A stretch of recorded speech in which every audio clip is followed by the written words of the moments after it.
अस्सलाम वालेकुम क्लास, कैसे हैं आप सब। उम्मीद है कि सब खैरियत से होंगे। क्लास हमने चैप्टर नंबर 8 स्टार्ट करना है, ठीक है। Modelling with geometry and applications, ठीक है। ये ज्योमेट्री वाला चैप्टर है, ठीक है। चैप्टर 8 और चैप्टर 9 हम क्वांटिटेटिव रीजनिंग 1 का कोर्स पढ़ रहे हैं। उसका चैप्टर 8 और जो चैप्टर 9 है वो ज्योमेट्री है, ज्योमेट्री से रिलेटेड है। तो सबसे पहले तो हमें पता होना चाहिए कि ज्योमेट्री क्या है। Define geometry. The word geometry means earth measure, ठीक है। किसकी मेजरमेंट है? अर्थ की मेजरमेंट को हम क्या बोलेंगे? ज्योमेट्री, ठीक है। तो ज्योमेट्री में जो सबसे पहला कॉन्सेप्ट आता है वो आता है पॉइंट का, ठीक है, कि पॉइंट क्या है, ठीक है। तो पॉइंट क्या चीज़ है, ठीक है। Uh quantity which have no dimension, ठीक है। पॉइंट एक ऐसी क्वांटिटी है, एक ऐसी चीज़ को कहा जाता है जिसकी कोई डायमेंशन नहीं होती। मीन्स के उसकी no length, no width, no height, ठीक है। मीन्स के उसकी ना तो लेंथ होती है कोई, ना तो उसकी कोई विड्थ होती है, ना ही उसकी कोई हाइट होती है। जैसा कि ये देखिए आपको पॉइंट नज़र आ रहा है, ठीक है। इसकी ना तो लेंथ है कोई, ना ही विड्थ है और ना ही कोई हाइट है। तो इस तरह की जो क्वांटिटी होगी उसको क्या बोलेंगे? पॉइंट, ठीक है। सेकंड नंबर पे आ जाता है ज्योमेट्री में लाइन। Define line. तो line has no end points, ठीक है। लाइन किसको कहते हैं? ऐसी चीज़ जिसकी कोई हदूद ना हो, जिसकी बाउंड्री वैल्यूज़ ना हो, ठीक है।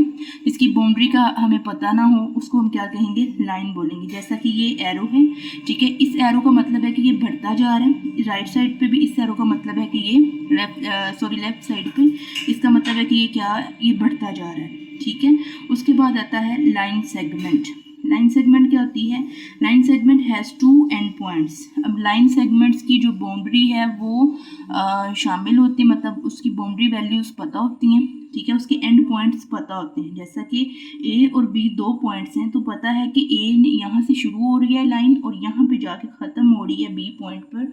तो इस तरह की जो लाइन्स होंगी उनको बोलते हैं लाइन सेगमेंट। ये डिफरेंस आपने याद रखना है लाइन और लाइन सेगमेंट में, ठीक है। ये थ्योरी पढ़ रहे हैं हम लोग चैप्टर 8 की। उसके बाद जो ज्योमेट्री में जिस चीज़ की हम बात करेंगे वो है रे, ठीक है। रे क्या होती है?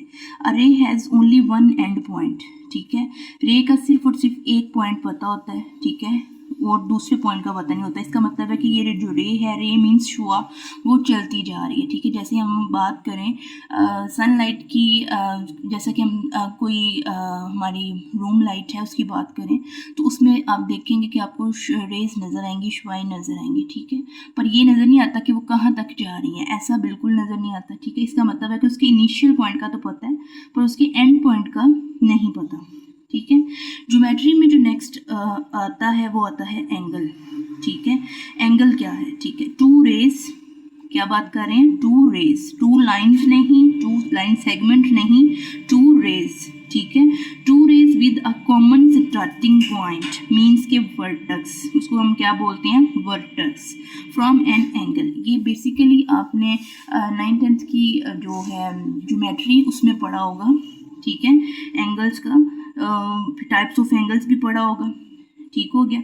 तो हमारे पास एंगल क्या होता है? Two rays with a common starting point means के वर्टेक्स फ्रॉम एन एंगल। जैसा कि मैंने देखें, ये मैंने पॉजिटिव एंगल भी बनाया है और नेगेटिव एंगल भी बनाया है, ठीक है। देखें दो वर्टेक्स हैं, दो रेज है हमारे पास, जिसके हमारे पास एंड पॉइंट जिनके पता है, ठीक है, इनिशियल नहीं पता। तो जो क्लॉकवाइज रोटेशन होगी, क्लॉकवाइज रोटेशन को हम कहेंगे कि ये हमारे पास पॉजिटिव है, और एंटी क्लॉकवाइज रोटेशन को हम बोलेंगे कि ये हमारे पास पॉजिटिव एंगल है, और जो क्लॉकवाइज रोटेशन होंगी उनको हम बोलेंगे वो हमारे पास नेगेटिव एंगल है। क्लॉकवाइज जो रोटेशन होगी उससे हम बोलेंगे कि ये हमारे पास नेगेटिव एंगल्स हैं। जैसे ये देखें क्लॉकवाइज रोटेशन यही होती है, ठीक है। और जो हमारे पास एंटी क्लॉकवाइज रोटेशन होगी उसे हम बोलेंगे कि वो हमारे पास क्या है?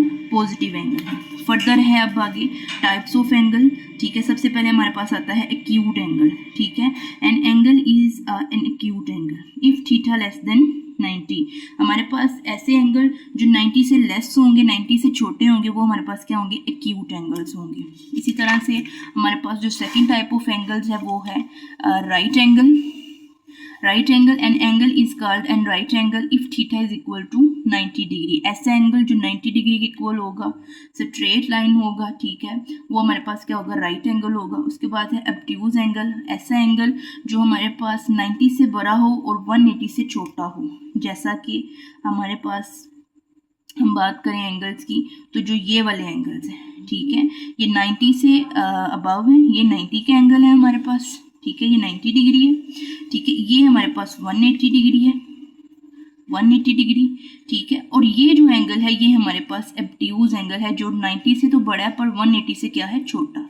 इस तरह के जो एंगल्स होंगे उनमें हम बोलेंगे ऑब्ट्यूज एंगल। फिर स्ट्रेट लाइन एंगल, ऐसे एंगल जो 180 के 0 डिग्री से स्टार्ट हो और आपके पास 180 पर आके मुकम्मल हो जाए, ऐसे एंगल्स को क्या बोलेंगे, स्ट्रेट एंगल, ठीक है। उसके बाद है रिफ्लेक्सिव एंगल, ऐसे एंगल जो 180 से बड़े हों और 360 से छोटे हों। जैसा कि ये हमारे पास 360 एक मुकम्मल दायरा, जो मुकम्मल सर्कल है, सर्कल कंप्लीट होता है 360 से, ठीक है, ये 0 से स्टार्ट होके यहाँ पे 180 से ऑनवर्ड राउंड में ये हमारे पास 360 पर जाके पूरा एक सर्कल कंप्लीट हो जाता है, ठीक है। तो ऐसे एंगल जो यहाँ पे बनेंगे वो हमारे पास क्या होंगे, रिफ्लेक्सिव एंगल होंगे। उसके बाद है कंप्लीट एंगल, ऐसे एंगल जो 360 डिग्री का होगा वो हमारे पास क्या होगा, कंप्लीट एंगल होगा, ठीक है, मीन्स के कंप्लीट सर्कल, वो हमारे पास कौन सा एंगल होता है उसमें, 360, ठीक है, उसमें सारे के सारे एंगल्स होते हैं। नेक्स्ट हमारे पास है ट्राइंगल, ठीक है, ट्राइंगल क्या होती है, any 3 sided close figure is called triangle, ठीक है। जैसा कि ये देखिए मैंने ट्राइंगल बनाई है, ट्राइंगल की 3 साइड्स हैं, 3 वर्टेक्स हैं, 1 2 3 A B एंड C, और 3 ही इसके एंगल्स हैं, अल्फा बीटा एंड गैमा, ठीक है, और 3 ही इसकी साइड्स हैं। जैसा कि ये वर्टेक्स है तो इसकी ऑपोजिट साइड में वो A साइड बोलेंगे, C की ऑपोजिट साइड को बोलेंगे C, ठीक है, और B की जो ऑपोजिट साइड्स होगी उसको स्मॉल b से रिप्रेजेंट कर देंगे। ये जो स्मॉल A B C है ये बेसिकली क्या है, साइड्स हैं। अल्फा बीटा गैमा हमारे पास क्या है, अल्फा बीटा गैमा ये हमारे पास हैं एंगल्स, ठीक हो गया। और A B C क्या है, ये वर्टेक्स हैं, वर्टेक्स मीन्स टू रेज से मिलकर जो लाइन बनेगी वो हमारे पास होगी वर्टेक्स, ठीक हो गया। नेक्स्ट है अब हमारे पास एवरी ट्राइंगल हैज 6 एलिमेंट्स, ठीक है, हर ट्राइंगल के पास 6 एलिमेंट्स होते हैं, 3 इनमें से 3 साइड्स होती हैं उसकी और 3 उसके एंगल्स होते हैं, तो मिला के कितने एलिमेंट्स हो जाएंगे, 6। जैसे 3 एंगल्स हैं, alpha beta and gamma, 3 angles हैं, ठीक है, 3 साइड्स हैं इसकी, A स्मॉल A B और C, ठीक है, तो 6 एलिमेंट्स टोटल हो जाएंगे। उसके बाद आ जाती है टाइप्स ऑफ ट्राइंगल, तो scalene triangle having triangle sides difference, all 3 sides difference, ऐसी ट्राइंगल जिसकी तीनों साइड, ये ट्राइंगल है जिसकी तीनों साइड्स आपके पास क्या होंगी, डिफरेंट होंगी, वो आपके पास होगी स्केलेन ट्राइंगल। फिर equilateral triangle having all 3 sides are equal, ऐसी ट्राइंगल जिसकी तीनों साइड्स आपके पास क्या होंगी, इक्वल होंगी, वो आपके पास कौन सी ट्राइंगल होगी, इक्विलेटरल ट्राइंगल।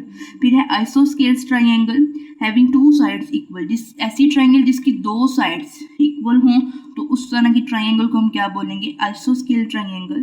फिर है right angle triangle having 1 angle right angle, right मतलब 90 डिग्री, जैसे कि मैंने देखी छोटी सी ट्राइंगल बनाई है, ऐसी ट्राइंगल जिसमें आपके पास 90 डिग्री का एक एंगल हो, ठीक है, जिसमें एक स्ट्रेट लाइन हो, वो आपके पास कौन सी ट्राइंगल होगी, राइट एंगल ट्राइंगल। फिर है एक्यूट एंगल ट्राइंगल, ऐसी ट्राइंगल जो आपके पास 90 से लेस हो, मीन्स के 90 से लेस वाली ट्राइंगल किस तरह की होगी आपके पास, ये वाली, ठीक है, ये देखिए ये 90 डिग्री का एंगल है, ठीक है, तो उससे लेस वाली जो ट्राइंगल होगी वो आपके पास कौन सी होगी, एक्यूट ट्राइंगल। जैसे एक्यूट एंगल की बात करते हैं तो वो भी आपके पास क्या होता है, 90 से लेस होता है। इसी तरह से अगर आप एक्यूट ट्राइंगल की बात करेंगे तो वो भी 90 से लेस होगी।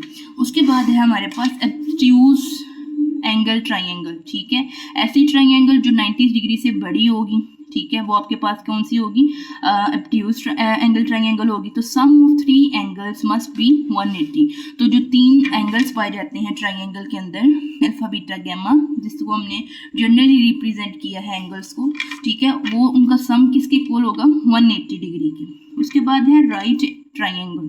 अब राइट ट्राइंगल को सॉल्व करने के फर्दर अगर 2 मेथड हैं, ठीक है, ट्रिग्नोमेट्रिक रेशियो और सेकंड है हमारे पास Pythagoras theorem, Pythagoras theorem, Pythagoras theorem है। और फर्स्ट है ट्रिग्नोमेट्रिक रेशियोज। ठीक है, अभी ट्रिग्नोमेट्रिक रेशियोज जो हैं ये आपने मैट्रिक में भी पढ़ी हैं और मैट्रिक के मैथ में भी पढ़ी हैं और आपने फिजिक्स में भी पढ़ी हैं, ट्रिग्नोमेट्रिक रेशियोज और पाइथागोरस थ्योरम।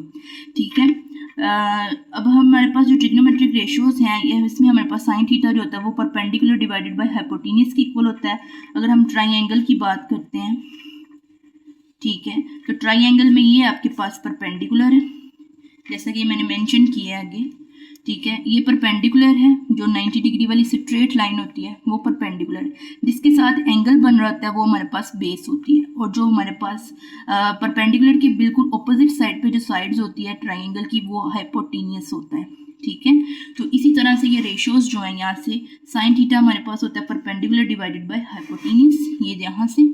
ठीक है, परपेंडिकुलर डिवाइडेड बाय हाइपोटेन्यूस वो किसके इक्वल होगा, साइन थीटा के। कोस थीटा हमारे पास किसके इक्वल होगा, base divided by hypotenuse, base divided by hypotenuse. और tan थीटा हमारे पास किसके इक्वल होगा, परपेंडिकुलर डिवाइडेड बाय बेस। ठीक हो गया। उसके बाद पाइथागोरस थ्योरम, ये इसका फॉर्मूला है, हाइपोटेन्यूस का square is equal to perpendicular का स्क्वायर प्लस बेस का स्क्वायर। ठीक है, यहाँ पे देख ट्राइंगल की बात कर रहे हैं, तो ट्राइंगल में हमने जब राइट एंगल ट्राइंगल की बात करनी है तो उसको सॉल्व करने के दो मेथड है, एक ट्रिग्नोमेट्रिक रेशियो है, दूसरा पाइथागोरस थ्योरम है। तो पाइथागोरस थ्योरम हमारे पास क्या होता है, हाइपोटेन्यूस का स्क्वायर इज इक्वल टू होता है परपेंडिकुलर का स्क्वायर प्लस बेस का स्क्वायर। ठीक है, तो आई होप कि आपको ये समझ आया होगा। ठीक है, नेक्स्ट अगर हम बात कर लेते हैं ज्योमेट्री में रेडियन क्या होता है, measurements of an angle. Angle को हम तीन मेथड से मेजर कर सकते हैं, एक उसकी डिग्री, सेकंड ग्रेड्स है और थर्ड आपके पास रेडियन है। डिग्री क्या होती है, the circumference of circle is divided into 360 equal parts, the angle subtended by one part at the centre of the circle is called 1 degree. ठीक है, जैसा कि आपके पास 1 डिग्री जो है वो 60 मिनट्स के बराबर होता है और 1 मिनट आपके पास 1 मिनट आपके पास 60 मल्टीप्लाई 60 सेकेंड के इक्वल होता है। इसी तरह से 1 डिग्री जो है वो आपके पास 3600 सेकेंड के इक्वल होता है। ठीक हो गया। उसके बाद आपके पास जो रेडियन है वो क्या होता है, the angle subtended at the center of the circle by an arc whose length is equal to the radius of the circle is called 1 radian। ठीक है, 1 radian, ये देखिए डायग्राम है, पूरा सर्कल है, सर्कल के सेंटर से सर्कल के किसी भी पॉइंट तक का जो फासला होता है उसको हम क्या बोलते हैं, रेडियन। सर्कल के सेंटर से सर्कल के किसी भी पॉइंट तक का डिस्टेंस को हम क्या कहेंगे, 1 रेडियन कहेंगे। उसको हम इस तरह से डिनोट करते हैं, R mod is equal to arc of A B. ठीक है, ये ए बी आर्क है। ठीक है, तो theta is equal to 1 radian. और रेडियन जो होता है ये मेजर इज यूनिटलेस। ठीक है, इसका कोई यूनिट नहीं होता। आई होप कि आपको इस थ्योरी की समझ आई होगी, ज्योमेट्री के रिलेटेड जो मैंने कही है। बताइए आप लोगों को, आपने एग्जाम्पल करने की कोशिश करनी है, एग्जाम्पल जो है वो इस थ्योरी से ही रिलेटेड है। ठीक है जी, एग्जाम्पल थ्योरी से ही रिलेटेड है। ठीक हो गया, रेशियोज। तो इंशाल्लाह हम नेक्स्ट वीडियो में जो है एक्सरसाइज 8.1 स्टार्ट करेंगे। ठीक है, अगर आपको किसी भी एग्जाम्पल में कोई प्रॉब्लम है आप मुझसे शेयर करें, मैं आपको उसका जो आंसर है वो सही से बताऊंगी। ठीक है, ओके जी, अल्लाह हाफिज़, अपना ख्याल रखिएगा।